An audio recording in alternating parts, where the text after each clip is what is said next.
Hello everyone! Welcome sa aking YouTube channel.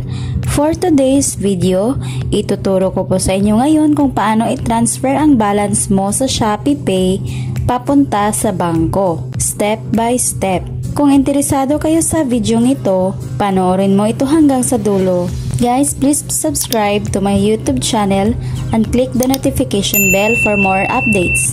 Step 1. Open your Shopee app at itap itong Me na nasa baba. Step 2. Makikita natin dito sa baba yung Shopee Pay. Itap lang ito. Step 3. Makikita nyo dito yung balance ko, 364 pesos. Ito po yung i-transfer ko ngayon sa bank ko. Step 4. So ngayon, itap lang itong bank transfer. Itap itong select bank. Piliin mo lang dito kung ano yung bank na pagta-transferan mo ng pera. Sa akin, i-transfer ko sa land bank ko.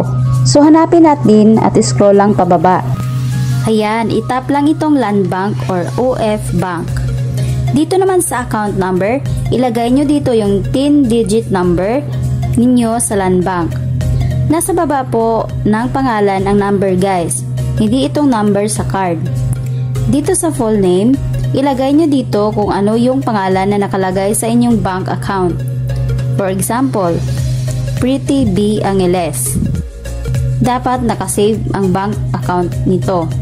Pagkatapos, pwede nang itap ang next. Step 5. Ilagay lang natin dito kung ilan yung amount na ita-transfer natin. Remember guys, meron po siyang 15 pesos na fee. So dapat may matirang 15 pesos sa account mo. Sa akin, 364 yung balance ko. Ang i-transfer ko lang ay 345 pesos. Dito sa baba, sa purpose, ilagay ko lang dito ang expenses. Pagkatapos dyan, guys, pwede nyo nang itap itong next na sa baba. Step 6.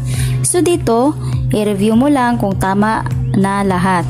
At kung tama naman, pwede mo nang itap itong send money now. Ilagay mo lang din yung ginawa mong Shopee Pay pin mo dito. Ayan guys, makikita mo dito na na-transfer na yung balance mo sa iyong bank account.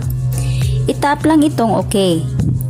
Makikita mo dito na 4 pesos na lang ang balance ko. Dito naman sa ibaba, sa last transaction ko, makikita natin dito yung proof na na-transfer na nga yung balance mo sa Shopee Pay to your bank account. Sobrang dali lang siya guys. Dito na lang po tayo. Sana natulungan ko kayo. Thank you for watching. God bless you everyone.